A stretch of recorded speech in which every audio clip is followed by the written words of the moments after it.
I'm going to do a little lesson for you guys on stop go, but I wanted to show y'all this because I've done a lot of research to figure this out, but this guitar looks kind of familiar, huh? Well, this, my friends, is the exact same model of guitar that Hauser played. It's called a Fender Telecaster Deluxe Plus. Now, I've seen some people call it a Plus Deluxe, but I'm going to explain that to you before we do our lesson. But basically, what makes it a plus are these pickups. This is configured more like a Strat. This has got lace sensor pickups different than a Tele, so you kind of get different options. It was only made for 2 years, I believe, maybe 89 and 90, so it's very rare, and you don't come across them too often. The way you know it's truly the guitar Hauser played was, number one thing you want to look for is this nut right here, because this, if you see him playing, you'll see this metal of some sort nut. It's got locking tuners on the back. Of course, the different pickup configuration. There's a toggle switch here. And it's got a wham bar, which I don't have the wham bar in. I'm not a wham bar guy, but evidently Hauser used to just pull on this. But this one is a different finish. It's got a wood. You can see the wood through it. It's really cool. It's black with where you can see the wood through it. I had to sell one of my one of my PRSs. It had some finish issues and had been wanting to get rid of it and get something a little more collectible. So anyway, I got this. I'm really excited about it. If anybody's researching this guitar, hopefully this video will help. This one's in great condition. I'm real happy with it. But anyway, stop go. Let's do it. First of all, the bass line drives this song, obviously, and so I have found when we play it live, there's times when I can throw the little bass line in, and it works. So I'm going to show you that, and I do it in a couple octaves. And then it's pretty much a simple chord progression, but this would be a good opportunity to kind of branch out of just the open chords and the bar chords to learn some different ways to do your chords. So, although it's an easy song, we can make it a good lesson to help take you guys to the next level a little bit. So anyway, so when we start off the bass line part on guitar,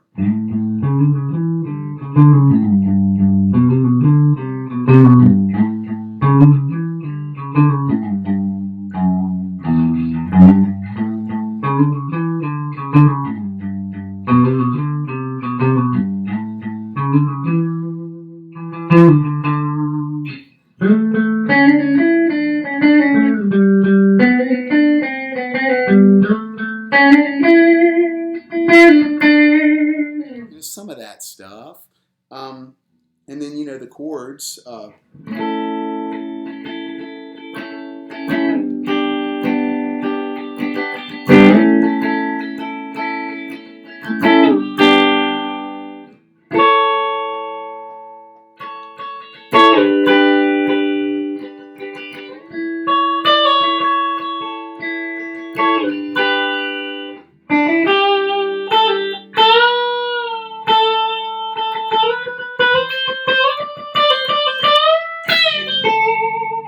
Some of that Dorian stuff, so I'm going to run you through it so you can play it.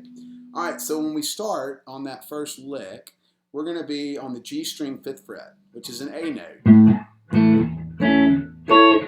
Bunch of A notes. That's a good thing to practice. So, E string 5th fret twice. I go down, up. Okay, let's work on that. A G, 5th fret, twice. Then we go A, pointer finger, stationary, 4th to 5th. Then we're going to go down to the 7th fret with the pinky. Back to the A string on the 5th. 4th on the A.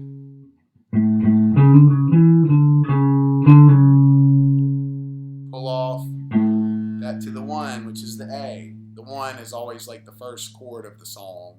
If you're talking, it always helps. Hey, go back to the 1. Putting numbers is often helpful. But anyway, so. All right, I'm going to do it really slow.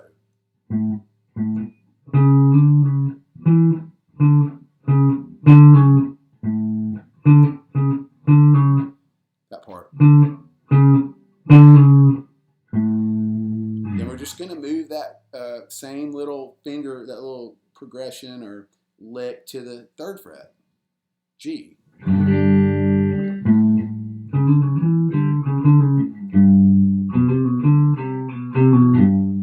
Okay.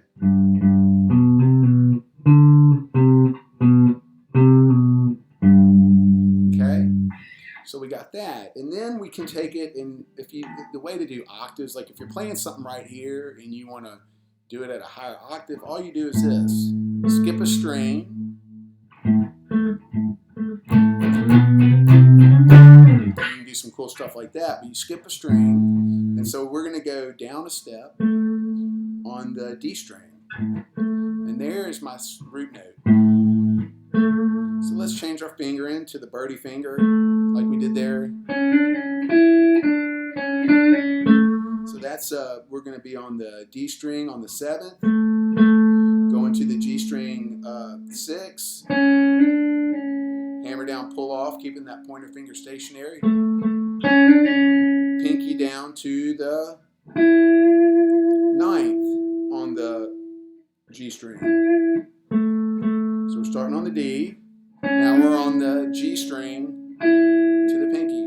Back to the G string on the 7th to 6th. Then back to the 1 or the root, which is that A, which is the D string on the 7th.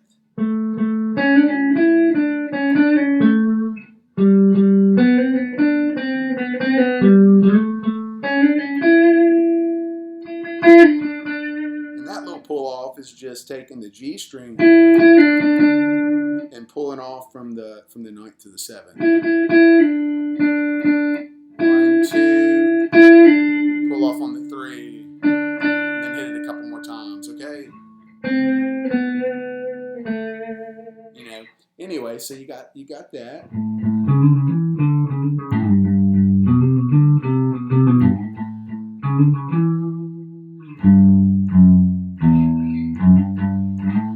And then there's that lick in there, which is, let's do this on the E string. Now remember, you can move this down that octave.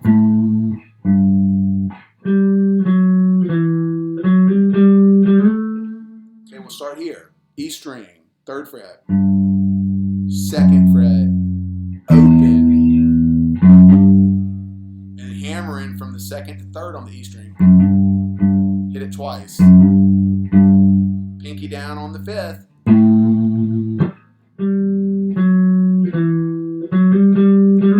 And if you're doing it on the higher octave, we're on the D string, 5th, 4th, 2nd, and then we're going 4th to 5th,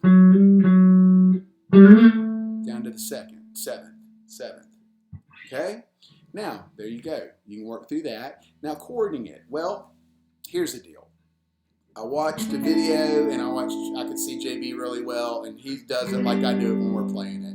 What this is really important. If you take an F formation, the way you would do an F, and if you don't know how to do an F this way, you're going to bar the E and B on the 1st fret, and then you're going to go to the G string on the 2nd fret, and then you can go to the D string on the 3rd fret. Right? That's F. Move down a whole step, G. Move down a whole nother step, A, B, C, D, E. I'd practice that. I think you're going to find that real helpful if you don't do that. Okay? Just work through the scale, you know, the major scale. Okay? But anyway, so taking this and simplifying it, let's take this F formation I just showed you, and let's move it down to where we're starting with we're barring the 5th fret and starting here. And there's our A. And there's our G. Okay?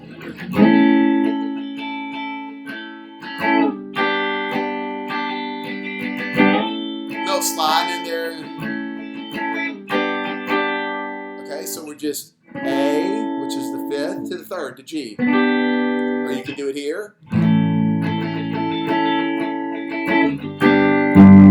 You know, sometimes you need a bigger sound. You can do that A bar chord to the G. You do the A open chord to the G open chord. Now there's another way to do your chords, and that is another one that's very important. Sorry, I just lost my screen. Is you take a D chord up here. Okay? If y'all don't know the D chord, look it up. It's very simple. You can move that down. If you move that D chord down to the where you're starting on the 9th fret, there's your A. What's before A? G. Because there's no H chord. It goes back to A. So G. So there's your A. You're doing that D chord, but we're doing it starting on the 9th fret.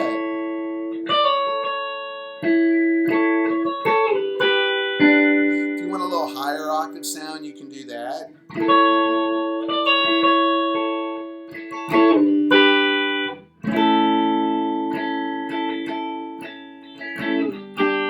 Okay, and then also on the solo end, I've kind of, if you're in A minor pentatonic, let's start with that, where you're starting with your root note as the A on the 5th fret.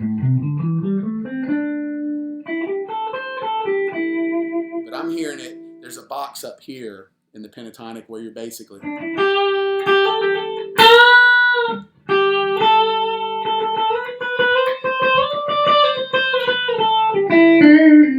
Some of that stuff, and what I'm doing there is this box up here, which is the 3rd fret to the 5th fret on the E and B, and a bend here on the E string on the 5th. I definitely heard Hauser doing that, and then if you want to know what scale he's doing, it's the Dorian.